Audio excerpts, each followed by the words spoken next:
Para quem chegou agora e ainda não respondeu ao nosso questionário, eu peço, por favor, que vocês entrem aqui no questionário no mesmo questionário que estava no Classroom e deem a opinião de vocês sobre a lista, o que vocês tiveram de dúvida.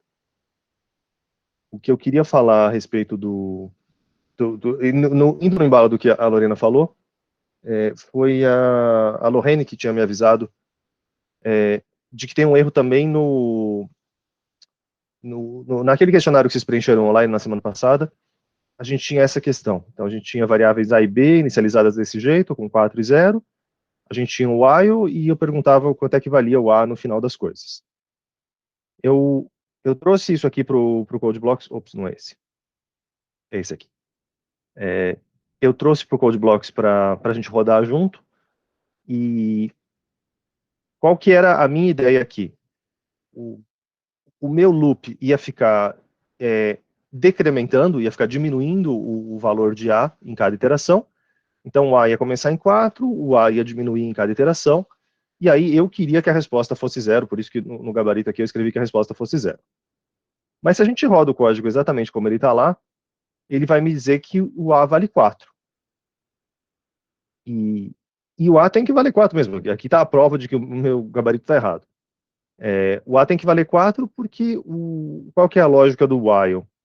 Se a gente faz o teste aqui, então na primeira vez que a gente chegar na linha 10, nosso programa vai rodando linha por linha. A recebeu 4, B recebeu 0, a linha 10 vai testar se o A é positivo ou não. A é menor do que 0? Mentira. É falsa essa afirmação porque o A vale 4. Se a afirmação for verdadeira, é que a gente fica dentro do loop. Se a afirmação é falsa, a gente não executa nada que está dentro do loop e a gente pula direto para a linha 17. E se a gente pulou direto para a linha 17, o valor de A nunca mudou e A vale 4.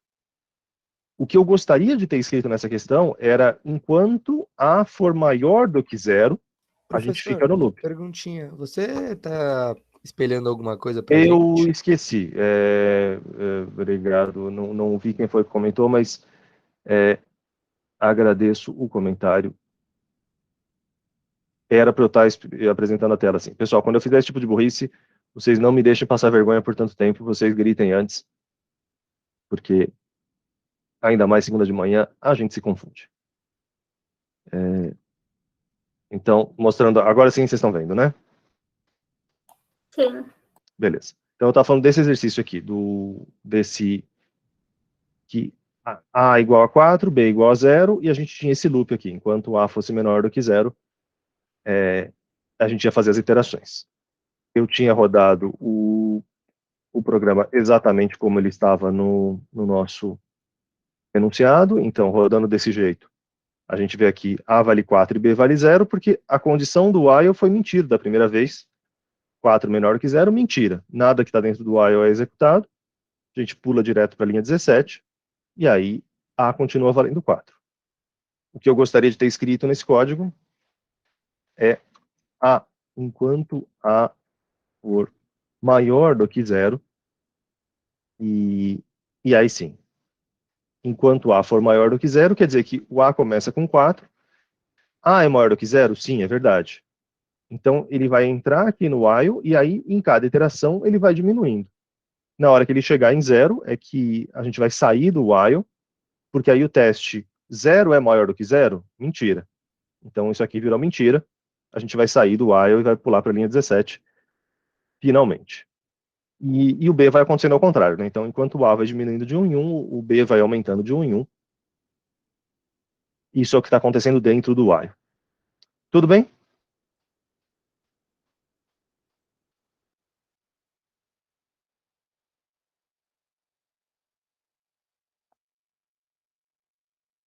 Beleza. Então, esses dois exemplos são para mostrar para vocês que programadores iniciantes cometem erros, programadores experientes cometem erros. É absolutamente normal. E não se julguem, não fiquem com uma carga negativa de, eu fiz uma coisa errada e, meu Deus, a gente não pode ter essa culpa na programação. É super comum você... É que nem se digitar um texto. Você fala português há 20 e tantos anos, mas se você for digitar um texto, você vai cometer um erro de digitação. Não é que você é um ignorante que não sabe nada, mas você digitar uma coisa errada, acontece. Você confundir uma regra, acontece. E na programação a gente tem que estar disposto a encarar dessa forma, saber que vocês vão errar, e não tem problema, se você errar e você perceber o seu erro, você vai consertar ele de uma forma tranquila. Às vezes seu erro vai passar despercebido por anos, e pode causar alguns prejuízos milionários, aí a coisa é um pouco mais dura, mas vai acontecer também. Infelizmente a nossa vida de programador tem dessas experiências um pouco negativas, tá? Mas estejam prontos a aceitar isso e conviver com o erro. É só com a prática que a gente vai cometer menos erros, mas nunca vai zerar. Então, se vocês perceberem qualquer outro erro nos vídeos, ou que vocês tiverem dúvida se está certo ou está errado, me perguntem, porque tem uma grande chance de que as coisas estejam erradas, sim. Bom, eu tinha umas outras coisas planejadas para falar. Quando vocês tiverem alguma dúvida em relação aos exercícios, me mandem o arquivo .c de vocês. Porque se você manda o .c, eu consigo abrir o .c de vocês aqui no CodeBlocks e já mandar executar ele diretamente.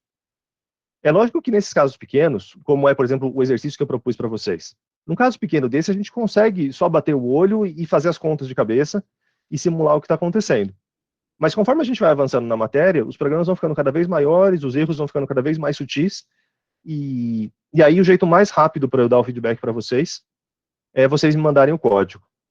Não adianta muito, às vezes, você descrever, falar, eu tentei fazer tal coisa, e ele está reclamando que faltou um comando, faltou um parênteses. Às vezes ele está reclamando de uma coisa, mas por uma causa completamente fora. Então, é só analisando o código mesmo que a gente consegue pegar os erros. Enviem o .c, não o .exe, né? O ponto executável não dá para... O executável só roda, a gente não consegue entender a lógica que está por trás. Tudo bem até aqui? Sim. Tá.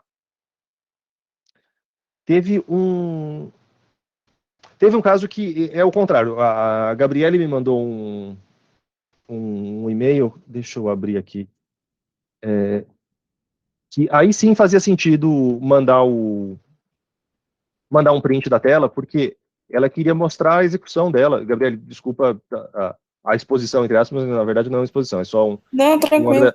um agradecimento ao seu e-mail, porque ele é uma coisa que é uma dúvida recorrente e é o que a gente precisava fazer. Então, num caso desse, que você quer mostrar o que aconteceu na execução do seu código, faz bastante sentido você me mandar um print da sua tela. Então, nessas situações, vocês podem mandar os prints. É só quando for para rodar o código mesmo que eu peço para vocês mandarem o .c. E o problema dela aqui é um problema que a gente vai cometer várias vezes, e é quando a gente tem variáveis do tipo float, e a gente quiser colocar uma casa decimal, a gente sempre vai usar ponto como separador do decimal. Percebe que aqui, quando o usuário digitou 2,5 e o programa escreveu 2. Só que o programa escreveu 2.000 e o usuário escreveu 2,5. A gente sempre vai colocar ponto. É a regra da língua inglesa, então a gente sempre vai colocar ponto para usar esses separadores.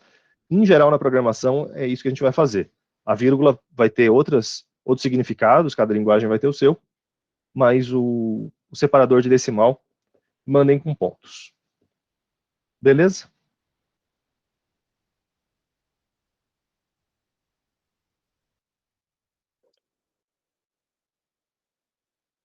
Ok.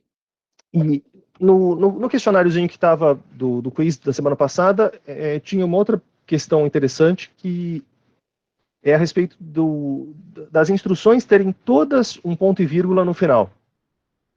São todas até a página 2, são praticamente todas. Se a gente olha como exemplo esse código aqui, a gente vê que praticamente tudo termina com ponto e vírgula. O que não termina com ponto e vírgula? São os abrir e fechar de chaves, são esses indicadores de blocos de comando. Então, tudo que está dentro da main é um bloco só, por isso que aqui, depois desse abrir de chaves, aqui a gente não tem esse ponto e vírgula. Da mesma forma que esse while aqui também a gente não tem um ponto e vírgula. Se fosse um if também a gente não teria um ponto e vírgula. Os pontos e vírgulas são no final das instruções, faça tal operação, escreva tal valor na tela. Esse tipo de instrução, sim, tem o ponto e vírgula, mas os comandos de blocos não tem. Ainda em relação aos comentários que vocês deixaram, tem uns vídeos que estão com um som muito ruim. infelizmente, alguns vídeos do ano passado eu estava com outro computador, e o meu microfone naquele computador era horrível, e alguns vídeos não estão muito bons mesmo.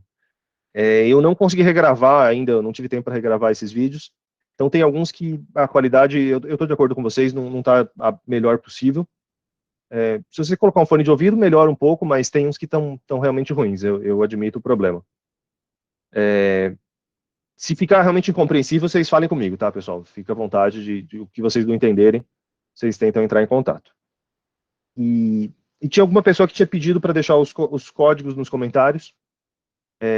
Os primeiros programas não têm os códigos, mas daqui para frente eu acho que todos vão ter. A ideia é que esses códigos vocês tenham eles mesmo facilmente ao alcance. Beleza sobre essas prévias? Por enquanto, tudo certo, professor. Maravilha. Bom, esse aqui é o nosso formulário o que eu acabei de pedir para vocês, para ver aonde que estavam as dúvidas. Então, baseado nisso aqui, eu vou resolver eu acho que dá para resolver 1, 2, 3, 4. O 10 e o 11 são praticamente iguais. Então, eu vou tentar fazer o 3, o 7, o 9 e o 10, 11. A gente vai fazer meio junto. Mas, óbvio que outras dúvidas, vocês deem o grito. Bruno, o include stdio também ele não é um comando, ele é só uma instrução prévia, ele é o porquê não tem um porquê, porque Deus quis assim, porque quem construiu a linguagem quis dessa forma. A interpretação que a gente pode dar é que ele não é uma ordem, ele não é uma conta, ele simplesmente é uma instrução para importar outros resultados. Mas é uma convenção, não tem explicação boa para isso, não. Professor. Diga, Gabriel. Eu tenho uma pergunta. Ontem, quando que eu estava usando o CodeBlocks, quando que eu colocava, vamos supor, parênteses ou aspas, e eu tentava escrever no meio, ele apagava esses parênteses e aspas, em vez de começar a escrever no meio dele. Tem alguma coisa que eu tenho que configurar? Provavelmente o que aconteceu é que você estava com a tecla Insert. Insert é o que fica em cima do Delete. Eu apertei o Insert do meu teclado agora, e se eu começar a dar espaço aqui, ele vai apagando. Estava acontecendo exatamente isso. E isso é do seu teclado, tá? Isso não tem nada a ver com o CodeBlocks, você podia fazer exatamente a mesma coisa em qualquer outro programa, tá? É só o Insert que estava apertado. Se você aperta ou desaperta, aperta ele de novo, ele vai trocar, e aí os programas vão dar alguma indicação gráfica, tipo esse aqui, o CodeBlocks faz esse tracinho embaixo, mas é isso, é só você apertar o Insert de novo que ele desfaz. Muito obrigado, professor. Beleza. Vamos então aos exercícios. Vamos começar pelo 3, em que a gente vai pedir para o usuário o raio de um círculo e armazenar esse valor num número float e mostrar na tela o diâmetro, a circunferência e a área. A gente vai pedir como um número float porque o raio poderia ser um número com casas decimais, então a gente não vai usar o porcentagem D dos números inteiros, a gente vai usar um porcentagem F, que são os números fracionários, os números do tipo ponto flutuante. Então, criar um arquivo novo, salvar ele antes mesmo de começar, para já ter as cores ajudando a gente. Include stdio.h, int main, abriu chaves, deixou um espacinho, deu um tab. Vamos lá. A gente vai pedir para o usuário o raio de um círculo. Então, a gente vai pedir para o usuário com o printf, digite o raio do círculo. Esse printf só escreve essa frase na tela, não faz nada de útil. E aí a gente vai ter que ter um scanf, que é porcentagem F, e comercial alguma coisa. Esse alguma coisa é o nome da variável em que a gente vai guardar o raio. Então, a gente tem que ter criado uma variável float, raio, podia ser R, podia ser qualquer outro nome, desde que seja um nome descritivo, tá? Não vai chamar o raio de D, por exemplo, você vai se confundir com o diâmetro. Então, pode ser qualquer nome, mas usem o bom senso. E a declaração da variável vem antes do scanf, que o scanf coloca o valor, quer dizer, pede para o usuário digitar um valor, e aí essa segunda parte é que coloca, e desse jeito a gente vai salvar o valor nessa variável raio. A gente vai mostrar na tela o diâmetro do círculo. Então, eu vou criar uma variável float diâmetro, tem que ser do tipo float também, porque se o raio é um número que pode ter uma vírgula, o diâmetro também é um número que pode ter uma vírgula, porque ele vai ser 2 vezes o raio. Então, estaria errado se eu criasse essa variável diâmetro do tipo int.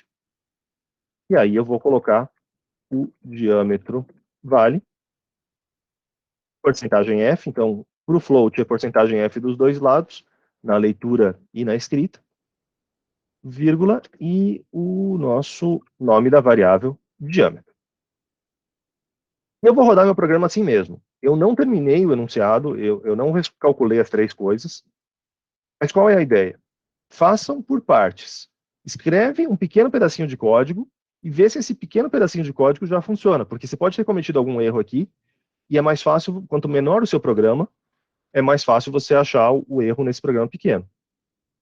Então eu vou rodar desse jeito, e se eu tiver um raio igual a 5, por exemplo, o diâmetro vale 10. E o meu programa aqui está meio bobo. Se eu colocar um raio do tipo menos 4, ele vai dar que o diâmetro vale menos 8. Eu não estou fazendo nenhuma validação dos dados. A ideia nem é chegar aí. Por enquanto, a gente só vai testar essas operações básicas de ler as variáveis, declarar as variáveis. É só isso que a gente está testando. Não é um super programa. Tá bem até aqui? Sim. Tudo bem. Agora a gente vai calcular a circunferência. Circunferência 2 vezes π vezes o raio, ou diâmetro vezes o raio, diâmetro vezes π, se você quiser aproveitar a variável diâmetro. E para isso a gente vai declarar uma variável para o π. Eu vou declarar uma variável float π igual a 3.14159. E lembrem-se que vocês podem pedir para o usuário digitar o valor das variáveis, mas você também pode você pode colocar o valor da variável. Às vezes, se você vai testar o seu programa muitas vezes e sempre com a mesma entrada, é mais fácil você fazer desse jeito. Você coloca no seu código, hard-coded, como a gente chama, então, gravado de forma dura no código, o valor de alguma variável. Seria o caso de jogar fora esse pedaço aqui. Então, ao invés de ter o raio, eu vou declarar aqui no meu código que raio vale 4. E aí, sempre que eu rodar meu código, ele vai dar a mesma coisa, tá? Ele vai ser bem pouco dinâmico, mas isso aqui pode ser útil para você, especialmente em tempo de debugar o código, você agilizar seu processo. E lembrar dessa história dos comentários, né? Então, barra asterisco e asterisco barra jogam fora um pedaço do código temporariamente, e isso também é bastante útil. Float raio, float π, e aí eu vou criar uma outra variável, float circunferência, e vou fazer circunferência igual a 2 vezes π vezes raio. E aí, printf, a circunferência vale porcentagem f, circunferência, e aqui vocês estão vendo o problema de você dar nomes às vezes muito descritivos, vai te dar um trabalhinho para você digitar. Eu vou rodar desse jeito que vai ficar mais ou menos bom, e vocês já vão entender por quê. Que é o famoso /n, que eu não coloquei. Aqui a gente está grudando um printf no outro, porque faltou um /n daqui. Então a gente vai colocar esse /n no final dessa linha para pular de linha. E agora sim, o diâmetro vale 8 e a circunferência vale 8 vezes π, 25 e alguma coisa. Parece correto.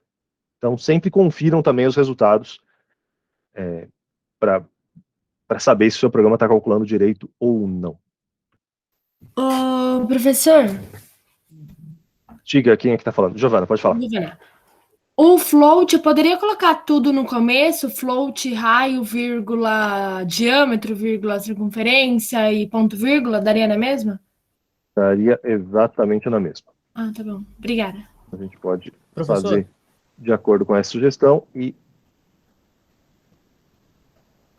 a ideia de declarar, tenta declarar coisas que têm a ver. Por exemplo, nesse caso aqui, tudo tem a ver. Então, nesse caso, faz sentido você declarar eles junto. Às vezes o pessoal declara muita coisa no começo e elas, uma não tem nada a ver com a outra. Às vezes a leitura fica mais difícil do seu código se você quiser ser econômico desse jeito. Então, tenham também aqui um pouco de bom senso. E façam uma coisa que eu não estou fazendo nesses vídeos, que é colocar um comentário explicando o que é cada uma das variáveis, tá? Aqui eu estou pulando essa etapa por questões de tempo, mas no dia a dia de vocês, não esqueçam disso. Professor, posso fazer uma pergunta? Se eu conseguir Diga, Guilherme. Uhum. É porque π é um número infinito, não é? Sim.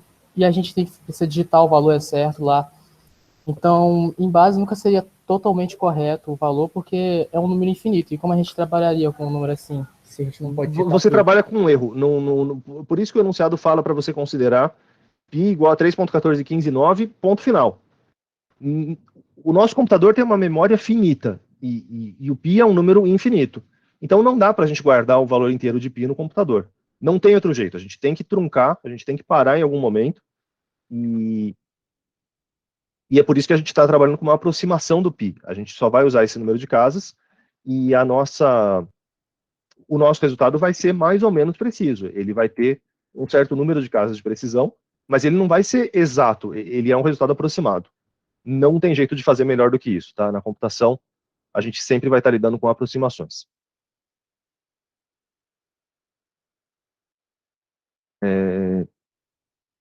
Deixa eu ver o que estava rolando um super diálogo aqui. O scanf sempre tem que vir depois do printf, é isso mesmo, é mais para... O scanf não precisa vir depois do printf, é só para o usuário entender o que está acontecendo. Então, a rigor, eu podia jogar fora esse printf que está aqui e simplesmente ter um scanf vazio. Só que se eu rodo o programa desse jeito, ele é bem enigmático, né? Ele não fala nada e você tem que adivinhar que se eu colocar um 4, esse 4 é o raio. O printf ele serve para fins de comunicação, mas ele não tem uma função no código mesmo, é só para a gente saber o que está acontecendo.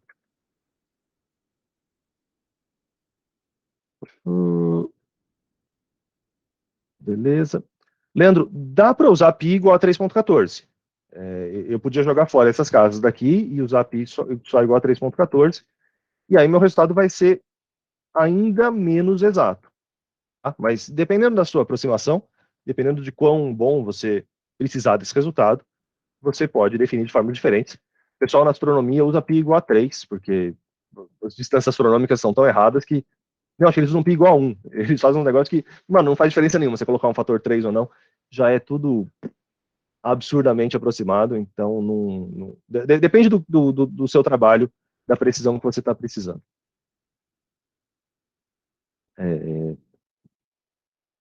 Beleza, então acho que por enquanto é só. Mas aqui a gente vai fazer um pouquinho melhor. 14, 15, 9. E faltou calcular só uma coisinha. A área do círculo. Scanf depois do printf do diâmetro. Não, Lorraine, não precisa, porque o scanf é uma leitura de valor. Então não é todo printf, não é sempre que você vai ter um parzinho printf scanf. O printf está escrevendo na tela. Só que aqui ele está escrevendo para informar o usuário do que ele tem que fazer, e aqui na linha 15 ele está dando a resposta para o usuário. Então aqui depois da linha 15 não tem nenhum scanf, você não precisa pedir nenhum dado novo no scanf. Ups, não é isso. Esse era o nosso link do questionário. A última variável que a gente precisa é a área, e aí a área vale π vezes raio. E aqui a gente vai fazer do jeito mais bobo possível. Raio ao quadrado, a gente vai escrever raio vezes raio. Depois, ao longo do curso, a gente vai melhorar um pouquinho a escrita disso. E aí, a área vale... Eu vou trocar por área. Se eu rodar o programa desse jeito, de novo, vai faltar um /n, porque agora vai grudar essa frase na próxima. Então, esse aqui, eu vou ter que incluir um /n. Criem um hábito de... Você vai precisar de um /n basicamente em todos os seus printfs. Então, mesmo se for o último deles, se você escrever um /n no final, você não perde nada. Ele vai dar um espacinho em branco. Ele pulou uma linha aqui antes do process returns, que não faz diferença nenhuma. Não é... a gente não perde nada escrevendo esse /n a mais. E conferindo o nosso resultado, a área raio ao quadrado vai dar 16, vai dar uns 48, 50 mais ou menos. Tá por aqui.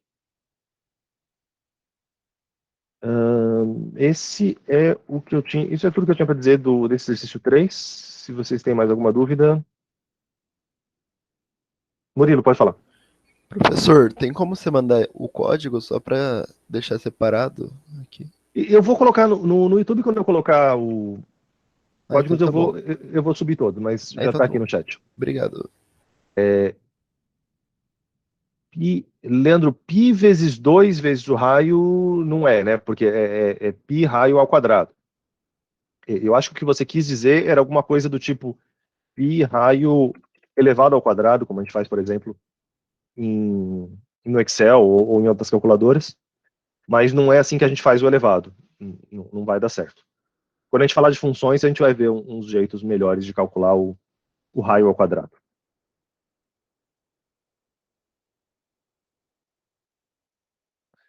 Muito bem. Podemos passar para o próximo? Sim. Eu vou fazer o 7 agora, então. O 7, o usuário vai digitar 3 números inteiros, eu acho. 3 números inteiros. E a gente vai encontrar o maior e o menor entre eles.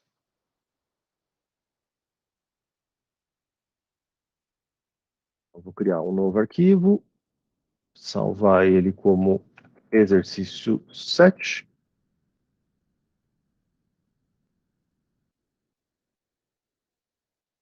Main. Então, de novo, a gente vai ter que ter um printf só para pedir para o usuário, digite 3 números inteiros para fins de comunicação. A gente vai ter um scanf que lê 3 coisas ao mesmo tempo. Então, se ele lê 3 coisas, eu vou ter 3% D aqui dentro, sem nenhuma vírgula entre eles. Só que aí depois, sim, eu vou ter o E comercial e a primeira variável, E comercial e a segunda variável, E comercial e a terceira. Geralmente, quando a gente lida com números inteiros, a gente usa A, B e C para representar números genéricos, mas não são... Aqui o nome não é muito descritivo. A pessoa vai digitar 3 números inteiros e a gente vai salvar os valores de A, de B e de C. Por enquanto, com o conhecimento que a gente tem até agora, a gente vai fazer esses testes do maior e do menor número usando vários ifs. E eu conversei com alguns alunos, e aí você vê soluções bastante diferentes, dá para fazer com soluções mais complicadas e soluções menos complicadas em relação a isso. Eu vou mostrar uma primeira possibilidade. Vamos, de novo, a gente tem 2 problemas aqui simultâneos. A gente quer encontrar o maior número e o menor número dessa sequência de 3. Eu não preciso calcular tudo ao mesmo tempo. Eu posso quebrar meu problema em partes e eu vou procurar só o maior número. Então eu vou deixar aqui um comentário procurando o maior número.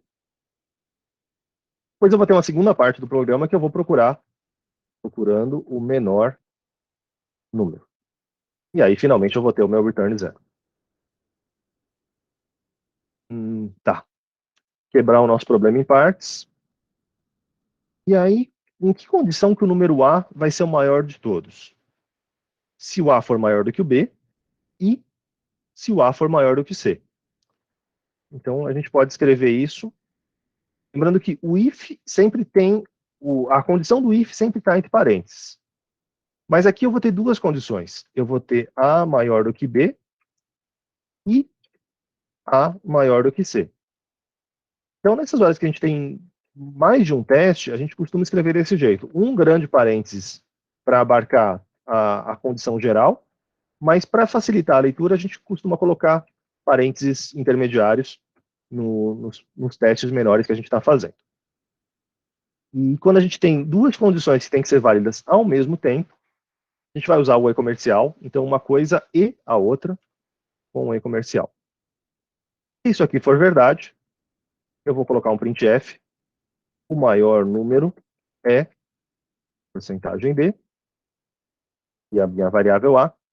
Meu programa ainda não acabou, meu programa ainda tem vários problemas, várias coisas para consertar, mas eu já vou testar ele assim mesmo, para a gente ganhar algumas intuições. Então eu vou testar se eu colocar, por exemplo, o número 10, o número 2 e o número menos 7. O maior número é 10. Sucesso. Agora, se eu testar o meu programa com 10, 10 e 2, meu programa não está mais identificando o 10 como o maior de todos. Porque A é estritamente maior do que B? Não é. A é igual a B. Então, esse primeiro teste está falhando. E se o primeiro teste está falhando, a gente nunca vai entrar nesse if. Para esse tipo de problema, que eu só quero saber qual é o valor, o maior valor possível, eu posso colocar maior ou igual aqui, sem nenhum prejuízo, porque se é o A que está guardando o maior valor, ou se é o B que está guardando o maior valor, tanto faz. Se eles são iguais, o que me interessa é o número, qual é o número que tem o maior número entre eles, e não a variável que está guardando esse valor. Então é melhor fazer com maior ou igual, e a gente vai corrigir isso. Tudo bem até aqui? Sim, professor.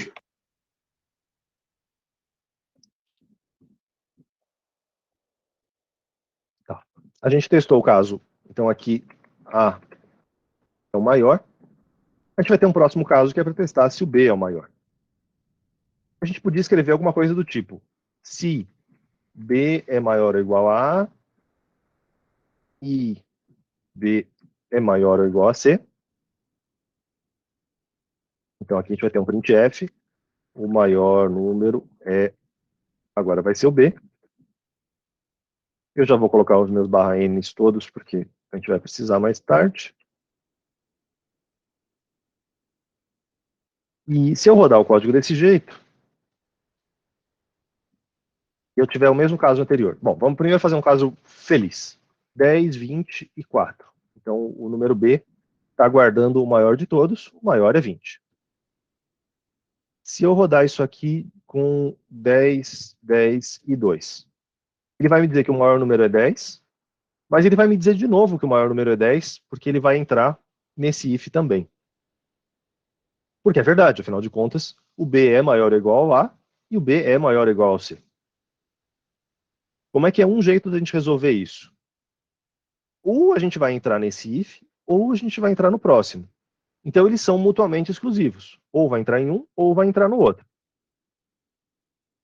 Se eu colocar um else if aqui, esse else quer dizer que só vai entrar no segundo se não entrou no primeiro. Então esse aqui é um programa mais amarrado, que faz mais sentido entre si, porque evita esse tipo de repetição, esse tipo de resultado incorreto para alguns casos. Eu repeti a tentativa 10, 10 e 2, ele vai entrar no primeiro, e como entrou no primeiro, não vai entrar no segundo. Tá? Esse é o truque para a gente ganhar um pouco ter um programa mais robusto e fazer menos operações também, porque se ele já entrou nesse primeiro, ele não precisa nem testar as condições do B. Já é mais prático. Beleza?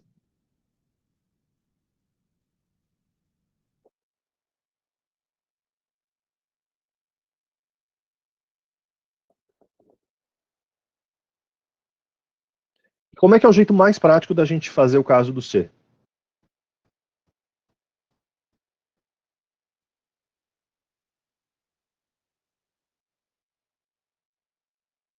Alguma ideia? Professor, quando eu tentei fazer eu só peguei, eu copiei e colei essa parte que você já fez, só que eu fui trocando, tipo, se ali na primeira situação o A é o maior de todos, né? Aí eu só troquei o A pelo C.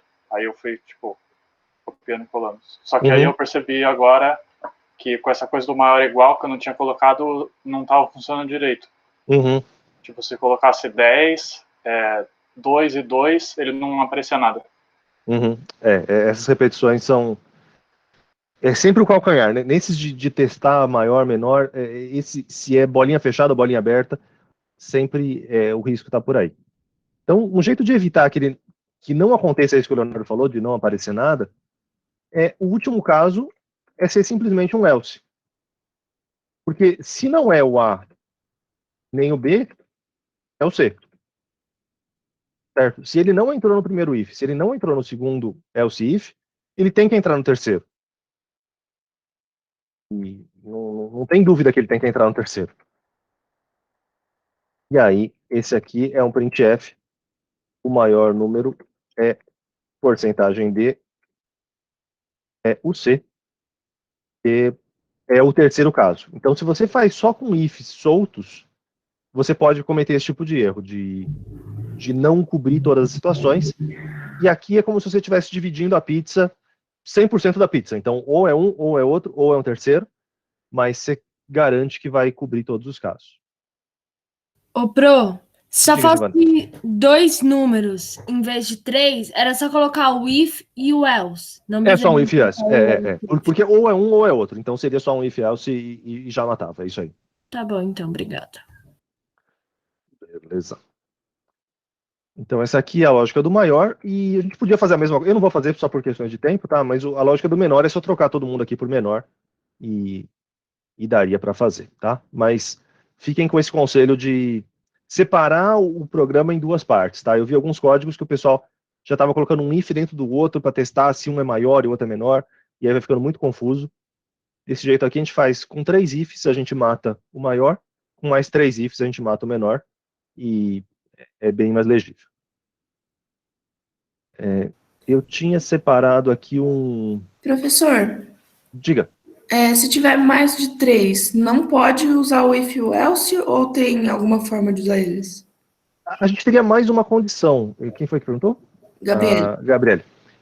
Se tivesse um quarto, a gente teria 4 possibilidades. Então a gente teria ainda um outro else if aqui, alguma coisa tipo C maior ou igual a e aqui a sintaxe está errada, tá? Estão faltando os parênteses, mas é alguma coisa desse estilo. C maior ou igual a B e C maior ou igual a D, que a gente teria um quarto, né? Então a gente teria um caso A é maior que todo mundo, um caso B é maior que todo mundo, um caso C é maior que todo mundo, e aí se não for nenhum dos 3 anteriores, aqui o último seria o D aqui no lugar do C seria o D, que é o que sobrou. Então daria para fazer alguma coisa parecida, mas o número de condições vai ficando muito grande. Quando a gente fala de vetores no final mais do semestre, vocês vão ver um jeito melhor de fazer isso de forma mais genérica, de forma que você compare N números de uma vez e não precisa usar ifs e elses. Aqui é mais para fins didáticos. Ah, entendi. Obrigada. Beleza. Tá, não, o que eu tinha deixado salvo aqui era para ilustrar o que a gente já comentou, desse caso de que a gente podia não entrar em nenhum deles, se você só faz com ifs, a gente podia não entrar, mas a gente já falou disso, então eu vou seguir em frente. Ok?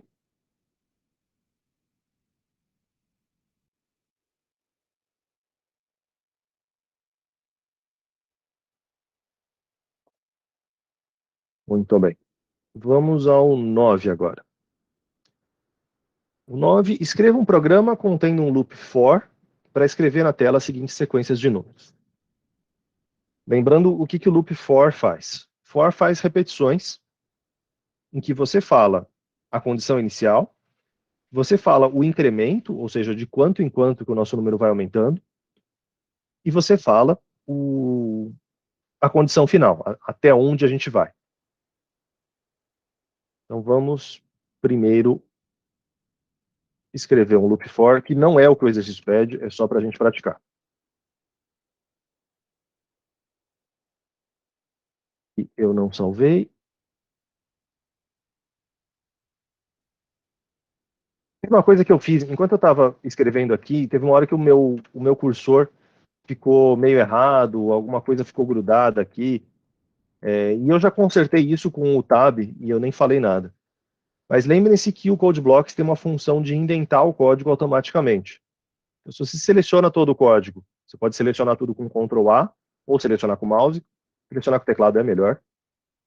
Aí você dá um botão direito com o mouse, e essa opção Format Use a Style, ele vai indentar o código para a gente automaticamente, vai deixar as coisas muito mais legíveis, e assim a gente não tem desculpa para não indentar um código, porque ele indenta automático. Ele vai mudar um pouquinho a convenção das chaves, eu normalmente uso a convenção de deixar elas aqui, mas essa outra convenção é até mais popular do que a que eu uso, e tanto faz. O que não tanto faz é a gente ficar entrando. Então, a cada if, a cada for, a gente vai um nívelzinho mais para dentro, e se vocês não fizerem isso, o programa de vocês vai ser menos legível. Bueno, feita esta pausa, no 7, Beatriz, ele pede também, mas é só trocar, teria que copiar tudo isso aqui, copiar e colar e trocar o que é maior por menor, tá? Eu só não vou fazer para a gente ganhar tempo e a gente conseguir trabalhar os outros exercícios. Mas sim, ele pede, eu que estou roubando. Bom, o Ian já tinha respondido. Beleza. Mas, em todo caso, tem que copiar e colar, tá? Não dá para... esse pedaço do código só faz uma coisa, não faz tudo. Vamos ao for. Por exemplo, aqui eu dei um tab e ele já foi demais. Ele já entrou foi o equivalente de 2 tabs. Então, eu de bater o olho sei que isso está errado. Sei que se eu escrever for i igual a 1, blá, blá, blá, blá, blá, meu programa vai começar a ficar errado. Se eu não soubesse disso, eu poderia fazer o mesmo truque de selecionar todo mundo, botão direito, Format Use a Style, e agora o meu for já veio um pouquinho antes. Chave está errada, agora sim. Vamos primeiro ao for. O for tem os fors que a gente escreveu no nosso código. A gente tem coisas do tipo i igual a 1, i menor do que 5, i mais mais. Eu digitei errado alguma coisa. E printf, porcentagem b. Eu vou escrever cada um dos números desse for. E isso aqui só precisa ter a definição. Então, primeiro eu declaro a variável i, mas a variação dessa variável i está acontecendo dentro do for. Se eu rodo esse código, ele escreve os valores começando em 0, incrementando de 1 em 1, e enquanto essa condição for verdade, enquanto o i for estritamente menor do que 5. Percebe que o 5 não vai aparecer aqui, porque i igual a 5 é mentira, e a gente sairia do for nesse caso. Se eu precisasse escrever até o 5, eu poderia trocar isso aqui, i menor ou igual a 5, e aí ele vai me escrever inclusive o 5, ou às vezes o que a gente faz é i menor do que 6.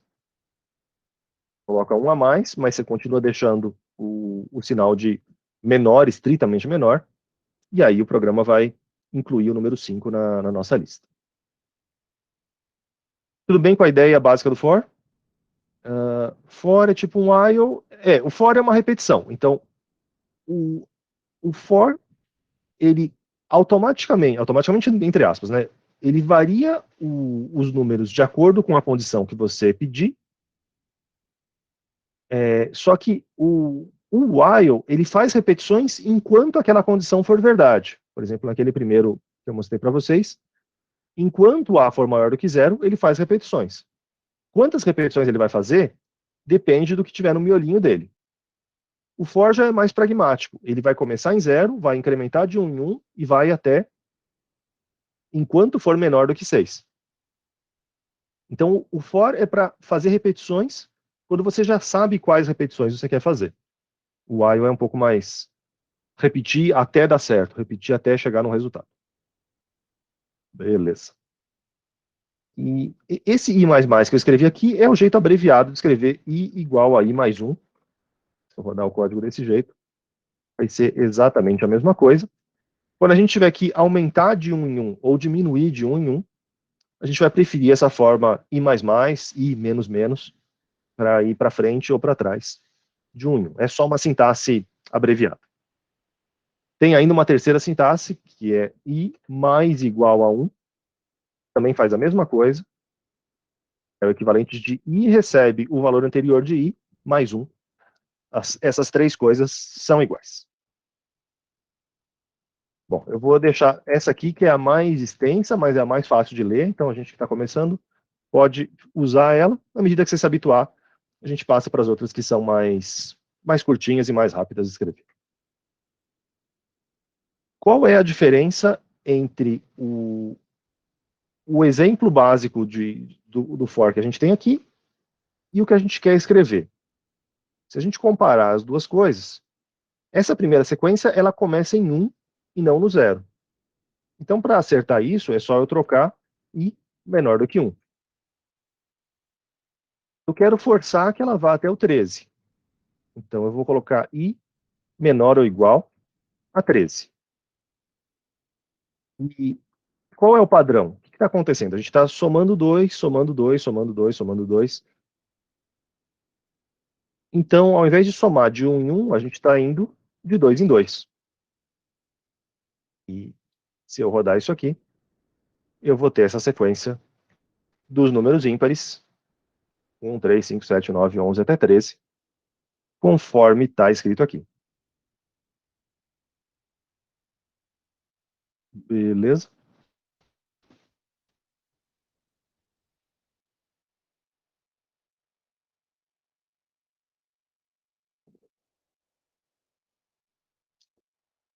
Maravilha. Os outros seguem o mesmo padrão, tá? É só a gente trocar o que é a condição inicial, o que é a condição final, o que é o incremento. Percebe que aqui nesse último, eu vou fazer só o último, vou pular o do meio. O último começa em 30. Só que o último vai diminuindo. Enquanto o I for maior ou igual a menos 20, aqui a gente vai ter que trocar, porque a gente está indo na direção contrária. Então, enquanto o I for grande, for maior do que o menos 20, e a gente vai diminuindo de 10 em 10. Então, o I recebe o valor anterior dele, I recebe I menos 10. A gente fechar o programa para poder rodar de novo. I recebe I menos 10. E aí sim ele vai fazer desse jeito. Tá? Esse é o espírito.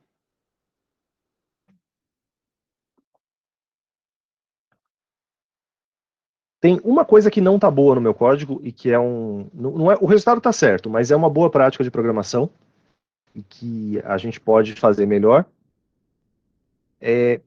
Esses números aqui, eles são meio números mágicos. São números que aparecem no nosso código e se você tivesse um código muito grande, ia ficar meio difícil de entender o que esse loop está fazendo. Por que esse 30, por que é menos 20, o que são esses números? Então, é muito comum a gente usar variáveis auxiliares. Então, eu vou criar uma variável início, uma variável, o início vai receber 30, a variável final, final eu não posso. Ele trocou a cor aqui porque final é uma palavra reservada da linguagem C, e por isso que eu desisti. Por isso que eu vou fazer último igual a menos 20. Eu vou fazer uma variável incremento igual a menos 10. E aí seria melhor escrever esse loop do tipo I igual a início, I maior ou igual a último, I é igual a I mais incremento. Então, apesar de ser um incremento negativo, costuma ser mais fácil a gente escrever desse jeito. Se eu rodar esse código, vai dar exatamente no mesmo que a gente tinha anteriormente. Então, é a mesma sequência de números. Você pode pensar que esse aqui é um programa pior, porque ele usa mais variáveis. Mas, na verdade, ele é um programa melhor nesse caso, porque você consegue colocar um comentário aqui de onde surgiu esse número, por que você quer que ele seja 30. Se você quiser trocar o seu loop, fica mais fácil também. Se quiser começar em outro número qualquer, você mudaria só em um lugar. Então, usar essas variáveis de organização do código são, em geral, boas ideias. A gente fez isso indiretamente naquele caso do pi. A gente criou uma variável pi que recebia 3.1415,9. A rigor, eu não precisava dessa variável. Eu podia ter calculado a circunferência, eu podia ter calculado isso aqui como 2 vezes pi, 2 vezes raio, vezes 3.1415,9. Mas esse código de baixo é muito pior, porque isso aqui é um número mágico e a gente deveria evitar. É muito melhor a gente usar variáveis que explicam o que está acontecendo no nosso código. Então, não tenham medo de criar mais variáveis para organizar melhor o seu código e facilitar mudanças.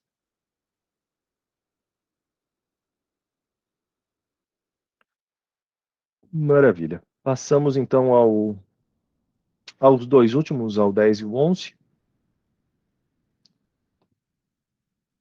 O 10, a gente vai fazer um programa que pede para o usuário um número inteiro e aí calcula os quadrados dos números de 1 até esse número inteiro.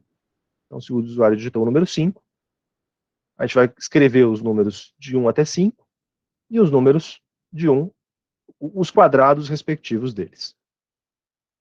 De novo, vamos fazer as coisas por partes. Em primeiro lugar, nesse caso, vocês acham que é melhor a gente usar um loop for ou um loop while?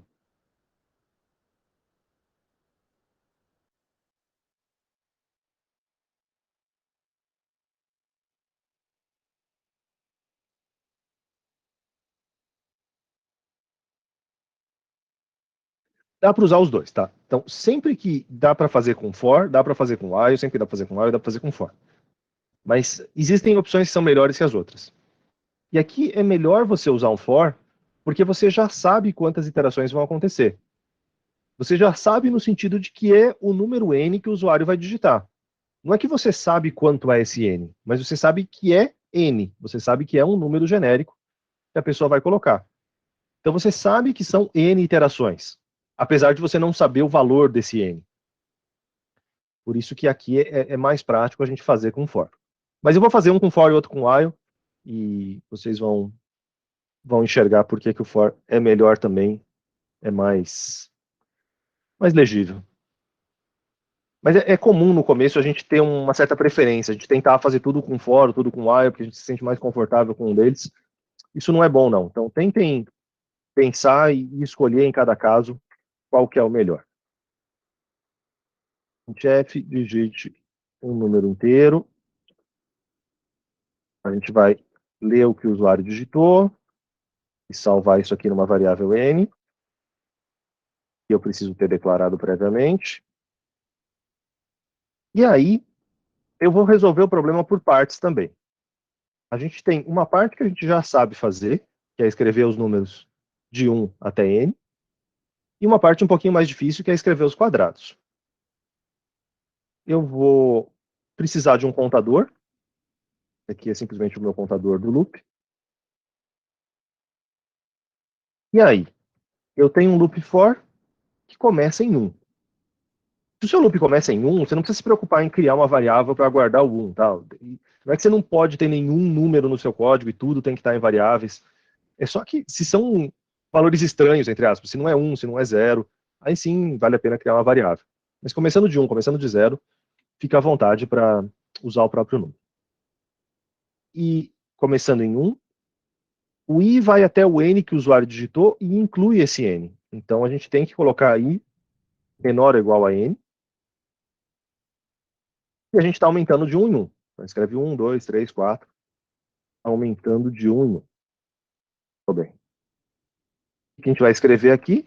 Printf, porcentagem de. Eu vou colocar um barra n. Bom, primeiro eu não vou colocar o barra n para ficar mais claro. Eu vou escrever esse número i, que vai começar em 1, vai até o número que o usuário digitou, e vai aumentando de 1 em 1.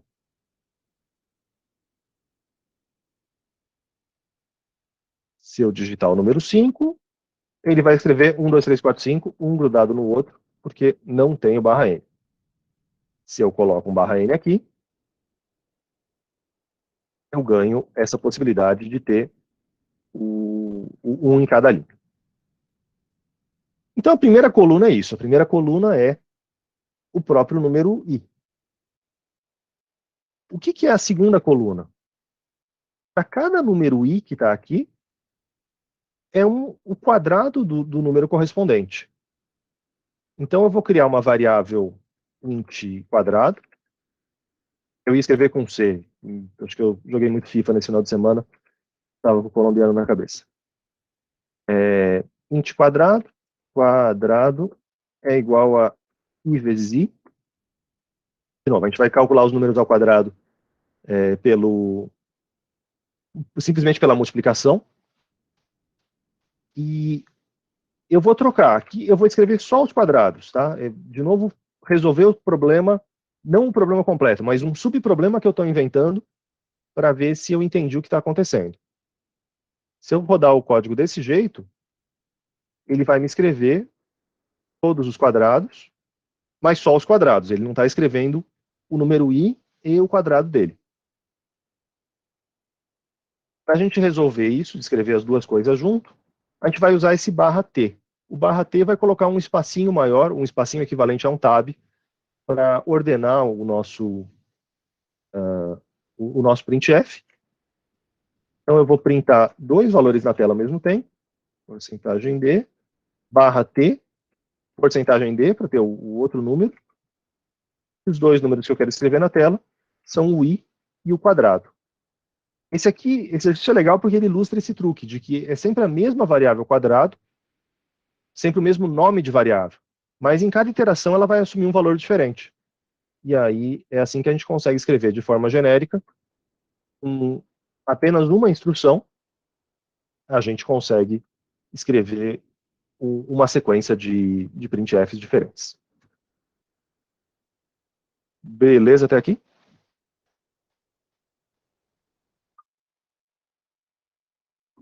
Maravilha. Se a gente quisesse fazer um pouquinho mais parecido com o que está no enunciado, percebe que tem um n e um n quadrado que estão vindo antes da tabelinha.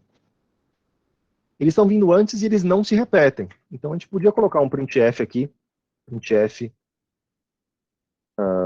n, barra t, n quadrado. Aqui eu vou só colocar o n2 mesmo, sem grandes preocupações de formatação. Esse barra n tem que estar aqui dentro. Printf também, bom, todos os printfs são só para fins estéticos, mas esse é mais estético ainda, é só para ordenar aqui a nossa tabela, só para ter o nome de cada coluna, para vocês não bitolarem de que o printf sempre tem que estar dentro do for, ou sempre tem que estar fora do for. Depende, se você quer que ele repita ou se você quer que ele seja só uma vez. As duas coisas existem. Beleza? Agora eu vou fazer o 11, que é basicamente a mesma coisa, só que com outras variáveis. Se a gente quisesse fazer isso aqui, eu vou fazer inclusive em cima desse, eu vou criar uma variável cubo e uma variável quarto, e aí isso aqui ganharia simplesmente mais colunas, uma coluna n a terceira e uma coluna n a quarta, e aí cubo é igual a quadrado vezes i. Eu podia fazer i vezes i vezes i vezes i, mas assim é um pouquinho mais eficiente. Quarta é igual a cubo vezes i. E aqui eu vou repetir essa parte, né? Então, depois de cada número tem um barra t. Número, barra t, número, tem que ter 4. 1, 2, 3, 4. Então, i quadrado e quarta. Isso aqui vai dar... Ops. Acho que eu esqueci de um...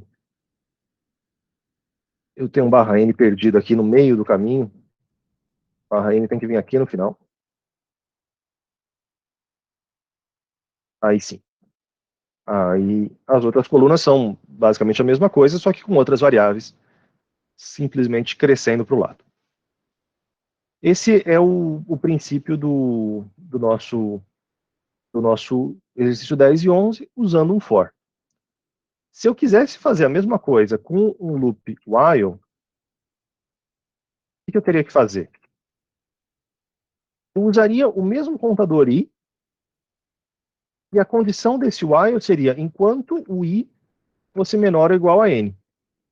No while, a gente escreve só a condição de permanência. O que estaria dentro do while?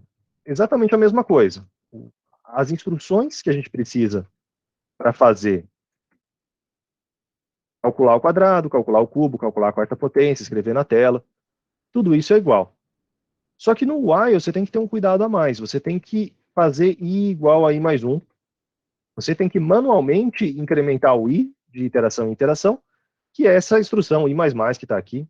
Eu vou fazer i++ só para manter a simetria, mas é a mesma coisa, né? Aumentar de 1 em 1. E eu preciso inicializar o i também, então eu preciso colocar i igual a 1, eu preciso colocar o i++. São as mesmas informações do for, mas é melhor fazer com o for porque aqui já está tudo de uma vez só.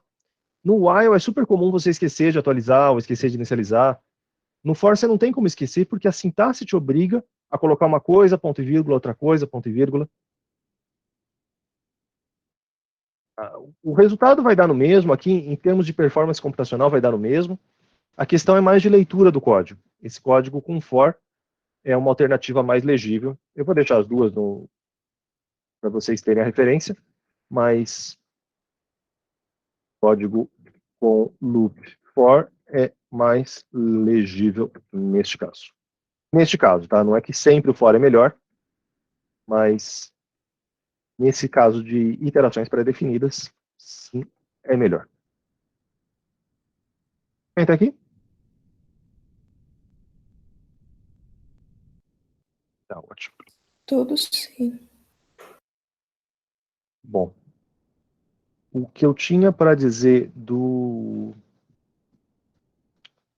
da parte de teoria era isso. Se vocês tiverem alguma dúvida, fiquem à vontade.